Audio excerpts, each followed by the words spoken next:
Oh my gosh, what are we doing? I don't know. Hey everyone, this is Travis, and I am back to cover the season finale of Survivor Season 40.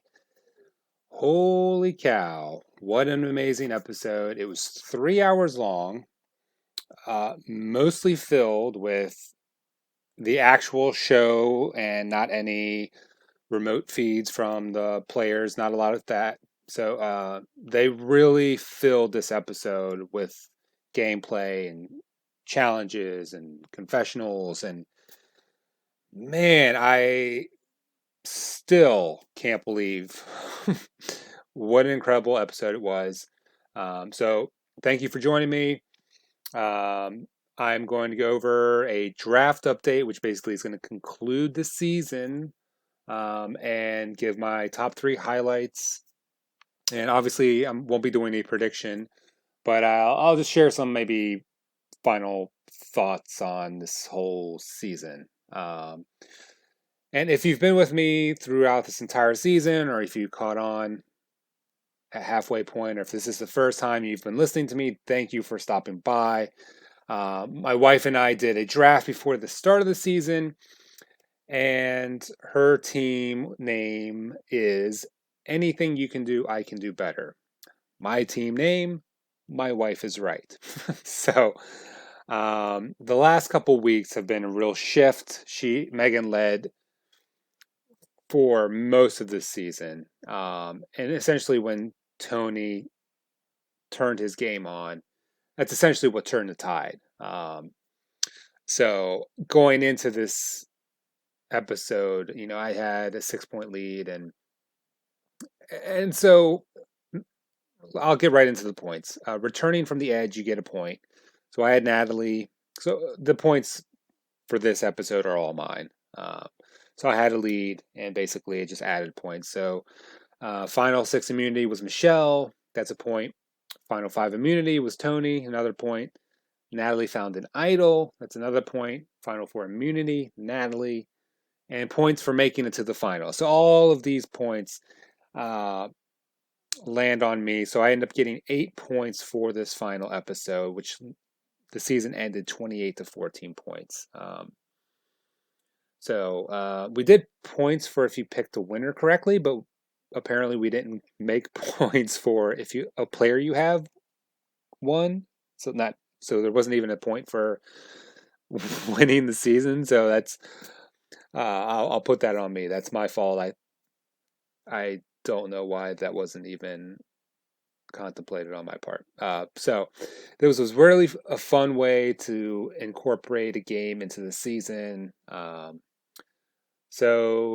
Woohoo! I win our first one. We'll see if we do it again next year, with the next season of Survivor, whenever that happens.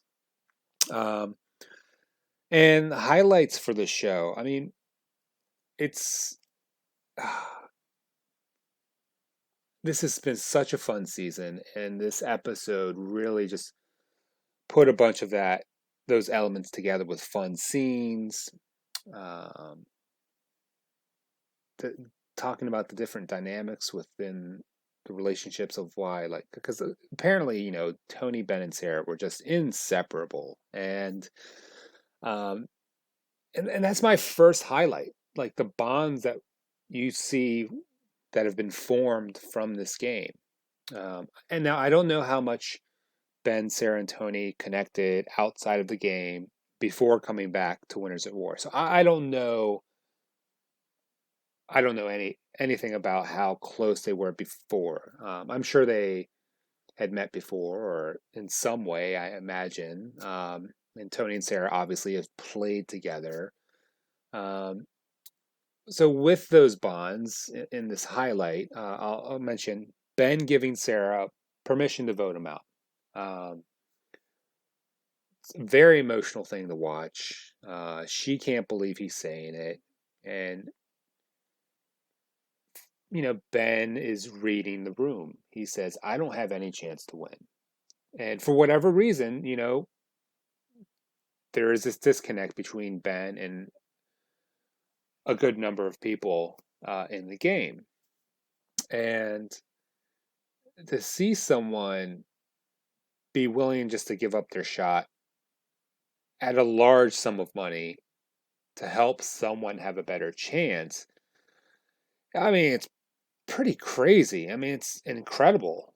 Um, so I can't fault Ben for doing something. And he also mentioned that, hey, I don't I believe he was in an interview, might have been a Dalton Ross interview uh, with EW. I could be wrong about who the interview was with, but where he didn't want to go if he made it to the final three. He didn't want to wait a year wondering if he won or lost because he felt like he wasn't going to win, but there would be that lingering. So this way, it gave him the freedom to say, "Hey, I know I didn't win.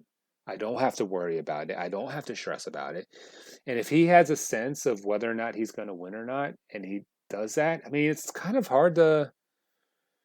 I mean, very genuine scene between two friends. And then the other point of this highlight with the bonds that were formed is like after the fire making challenge, seeing Tony struggle to deal with the fact that he is sending Sarah home. Talk about tears in the eyes. I mean, it's an amazing thing to watch, and it's incredible like how close you get with people when you're playing a game. And part of that game is the essential core is to deceive and to and there are times when you see groups that just stick together and they make it to the finals together, or something happens where one gets voted out, but it's not the other's fault, and you just have these incredible like, oh man, they're really tight, like Dom and Wendell on Ghost Island season. They seem just like connected, and so you see these other bonds like Tony and Sarah. They have a history where you know Tony blindsided Sarah in his first season that he won. Then they really didn't get to work together in Game Changers, and Sarah won that season. So when they came back this season, they're on the same side. I was really curious to know how that was going to work out, and they stuck together. And it's when they joined back up after the merge. I mean, that's crazy. Because they're I just don't know. I don't know if Sarah just felt that she could beat him in the end, but clearly there's a strong friendship there, and it was clearly obvious at the final tribal or the final four fire making challenge. Um, so it's really a testament, I think, to like the players that play this game. They have a lot at stake, and people are putting their hearts in their sleeve, and you basically have millions of people watching it play out. So I think it puts things in perspective when you see these people make decisions that benefit someone else, or they react so emotionally because someone's leaving, and it's worth rooting for to see that kind of thing. So that's my first highlight. My second highlight, at the final six, did Natalie and Michelle consider bringing in Ben or Denise in an effort to avoid a split vote? I mean, couldn't they have just said, hey, Michelle wins immunity? Couldn't they have just said, Denise, hey, I have an idol, so it's not going to be either one of us, and we think it could be you unless you work with us. I mean, what else are they going to do? Because at that point, you don't have anything else to lose. There's no point in like, because if they decide to split the vote, then it's going to be a 2-2. And in that case, they didn't even consider splitting between Denise and Sarah. And Denise went home on 4 votes on the revote, which I don't understand. I mean, maybe they thought Denise was just not going to work with them. And if that's the case, that's fine. But if you prove to that person, hey, we're not going home, that means you're on the block. And do you think that Sarah and Tony are going to go with Ben or you? And if there's a so my I wonder if that conversation ever happened between Natalie and Michelle to maybe approach Denise. Um, because I'd be interested to know if that was a legitimate thought on their part. I'm not saying that they didn't, because there's so much of the show that you don't get to see. Um, and so I would love to know if that was a consideration for them, because I think that could have meant sending Sarah home there at that point. And if you send Sarah home there, then maybe Denise and Ben both say, "Ooh, we have an opportunity to get Tony out if he loses immunity." Um, and if Ben is also there at Final Four, if Sarah's not there, Ben's not going to bow out at Final Five. So that means Ben has a shot at being at Final Four, which then you would definitely put up Ben against Tony, right? To try to beat him in fire. So I think the Final Six thing, that's where I think I know Natalie and Michelle both made it to the end. But I think, could they have approached Denise to try to definitely get out Sarah right then? And if they do that, that keeps Ben in the game at five, most likely, um, which would then, if they don't get Tony out at five, they pit Ben against Tony in the fire making challenge. So there, that's my second highlight. Um, Third highlight, I mean, Tony winning the game. I didn't think, I was completely wrong. I didn't think there was a chance of this happening. Going into the season, I didn't think it was possible. I mean, for our draft, Megan and I picked every single player. So we did a snake draft. So I let her pick if she wanted me to have the first pick or if she wanted the first pick. And I think she let me go first so she could pick two and three. So I was going to get the final person left. So the last person I picked on my own with pick 9 was Tony. And then Sarah was left last. So I thought that Tony wouldn't make the merge. Or if he did, the merge would be it, because I think people would be too afraid to want to bring him. I thought people would be afraid of his antics coming out where he'd search for idols and, kind of bamboozle people's plans. And then Sarah, in all the pregame interviews, she was the one mentioned most as far as who people wanted to get out first. And then they both make the final four. I mean, it's incredible. Like, talk about some serious gameplay. It really is crazy. I I know Tony said in confessionals that his wife told him that he needed to calm down and not do any of the stuff that eventually was supercharged Tony and game changers, and that's like why he went home. So, like, kudos to him for taking that advice. He calmed down, basically left him, like, he left the map. He wasn't even on the radar for anyone to like want to vote out. And then he just amped it, like the episode when Sophie went home, he just switched gears and like crazy. He went from 0 to 100 just like that. And as he was doing the process of Sophie, and he showed his skills as far as like saying, "Oh, I'm waiting until the sun starts going down, and I'm putting this plan into action." And I thought, okay, you're doing what you're not supposed to be doing. You're supposed to be low key, and he just did everything to keep furthering himself in the game. And he separated his number one in Sarah from Sophie. And I thought there would be no way that they'd be able to work together after that. And they still worked together. And he kept Jeremy for several votes, and he won immunity. He had an idol as a shield. So it's clear that he was able to just to have these tight bonds, and he might have been talked about, like when he won immunity the first time. I think people started to talk about getting him out, but he was able just to deflect and keep Jeremy for a few votes as a shield. And so it's really like, it's kind of like when I think I could compare keeping Jeremy. When Jeremy was in second chances and he saved Steven with an idol, and people's like, oh, I wasted because Steven went home the next round. My thought is that gave him 6 days. Like he was safe. So he's at that tribal council, he was safe for another 3 days. And then he saves Steven, which then after 3 days, Steven goes home and then gives him another 3 days. So that move I think was important because I think it gave him extra days in the game.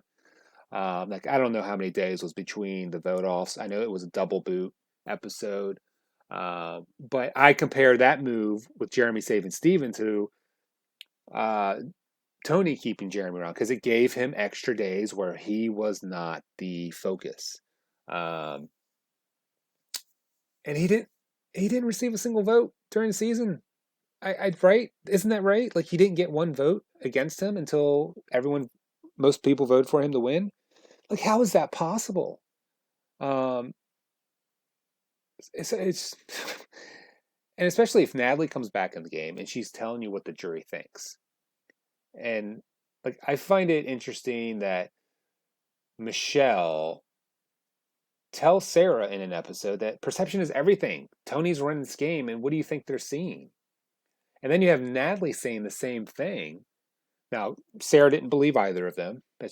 But if two people tell you the same thing, and these two people haven't played together, and like, I would have thought maybe there would have been something that's like, maybe I need to get out Tony. I still can't believe that Tony won. It's such an incredible season. Um, so his win, what an incredible game that Tony played. Um, Now, before I get into my final thoughts, I just want to remind everyone that um, if you've been following my coverage of Survivor of the Season, um, it's over at the Whiny Parent Podcast. You can go to whinyparent.com. I'm also discussing the first season of Fringe. I've been doing some parenting talk with parenting in the pandemic. I've only done a couple episodes there, but head to whinyparent.com. You can follow our blog. If you go to YouTube, which is where we're sourcing our podcast episodes for right now, follow our YouTube channel. It'd be greatly appreciated. Um, yeah. Now, final thoughts on this season. During the season, I know I said a couple times that this is the best season ever. Is it the best season? I don't know. But in the moment, that's how I felt. There was just some incredible things that happened this season with blindsides and solid strategic play to these incredible comebacks and challenges. And, as I was watching it, it just felt like the most fun I've had watching a season. Which is probably why I kept saying best season ever because it was so much fun to watch. Um, and it's incredible because there are so many people. Like this season is full of people to root for, and these people keep getting voted out, and you're just like, oh, crushing blow, crushing blow. But it was so much fun to watch. Like, to make that final call, if this was the best season ever, I need to go back and watch each season again, to make that determination. And am I going to do that anytime soon? Probably not. But I mean, I would probably say this season is definitely a favorite of mine for sure. Top five. It could still be what I consider favorite, but I would, to be fair, I'd want to go back and watch every season and then make a list because that's what I do. I like making lists, and if I can do something where I can make a list and try to rank things, it's agonizing, but I also kind of like doing it. So I'd love to hear what everyone thought about this season. You can hit me up on Twitter at STLakata. So that's at STLAKATA. You can find us on Twitter with Whiny Parent at Whiny Parent. That's WINEY Parent. We're all over social media, but Twitter is a great place to start a conversation. Just, as long as everyone's respectful of what they say, have your own opinion. Tell me I'm wrong. Say, hey, no way I think this is in the top 10. Cool. That's awesome. I'd love to hear what you guys think is in the top 10 and share some of your favorite moments from those seasons and share favorite moments from this season too. I think as I'll throw an extra thought in, I'm really surprised Michelle didn't get any votes at the finals. I mean, I guess Natalie being there hurt her case because then Natalie became the true underdog. But I can't believe she didn't get anyone's votes, like not Parvati's, especially not Jeremy's. Um, really surprised, I guess, too. Well, no.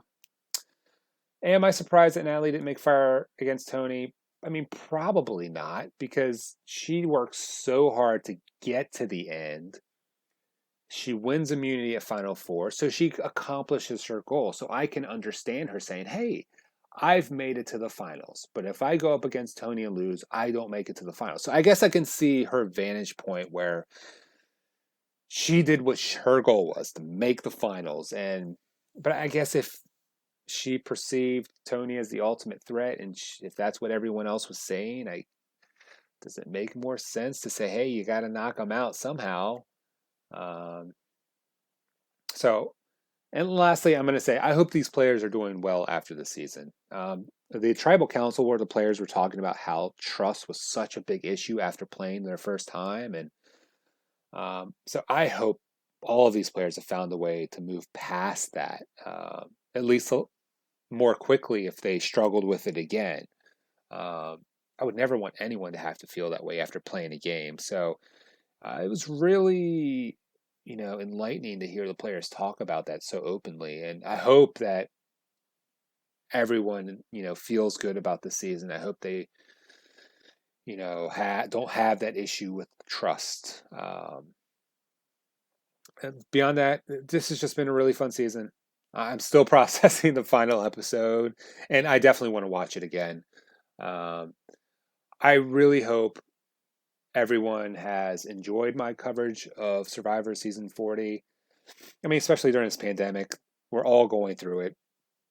And I hope that this has provided as much of a break for you as it has for me. I mean, being able to get 15 to 20 minutes each week to cover Survivor has been a really enjoyable experience. And I want to send a thank you to a few individuals. I don't know any of them, but I people over at Rob Has a Podcast basically inspired me to basically kind of start covering Survivor. I love all of the coverage that they have. So I definitely think it's worth pointing out that if you've never been to robhasawebsite.com, uh, it's a wonderful community of uh, fandom, like Survivor fans. But there's a ton of Survivor coverage. But there's also other podcasts dedicated to like recaps of TV shows, and that list goes on and on and on. And so I just want to say thank you for inspiring me to do this and like not be afraid to talk because I'm not much of a talker, but I have my own podcast, so it's kind of an odd thing. Um, and for like people that create content, especially now, I am very grateful for being able to listen to someone else's opinion and disconnect and try to just you don't really forget that the world's happening, but it makes it easier. So I just want to say thank you to people like Rob Sesternino and Stephen Fishback who do the live recap each week for Know It All. So if you like Survivor, or if you're new to Survivor, follow that live podcast each week. And if you've watched the show, you can go back. The videos are on YouTube. You can go. It's on robhasawebsite.com. And then also to David Bloomberg and Jessica Lewis for the Why X Lost podcast. They kind of they have a list of rules of why a player lost, and they go through that at each episode week by week. And those two podcasts have been staples for me in my life for I don't even know how many years. So I'm super grateful to have those shows on during the Survivor season. I think it's a great way to keep diving into a show that I really, really like. And um, again, I don't know them. This is just a point to anyone. If you're looking for Survivor coverage, I would point them there before I would point them to my own show. I mean, they're the experts. I'm just some dude talking Survivor from the comfort of my own bed. So if you're looking for fun, engaging content, just head over to robhasawebsite.com and you'll be good to go. Um, and other than that, that's going to be it for my coverage of Survivor Season 40 Winners at War. Um, Thank you so much for taking time to listen to me ramble, because that's what I think I do, just ramble. Um, and again, if you want to keep tabs on future content, just head over to wannaparent.com. You can find all of our links to social media, including our YouTube channel. So you can head over there and follow our channel as well, where you'll receive updates when we post something new. This has been fun. I've really enjoyed doing an entire season of Survivor. And again, thank you for listening. And until next time, will there be a next time for Survivor season?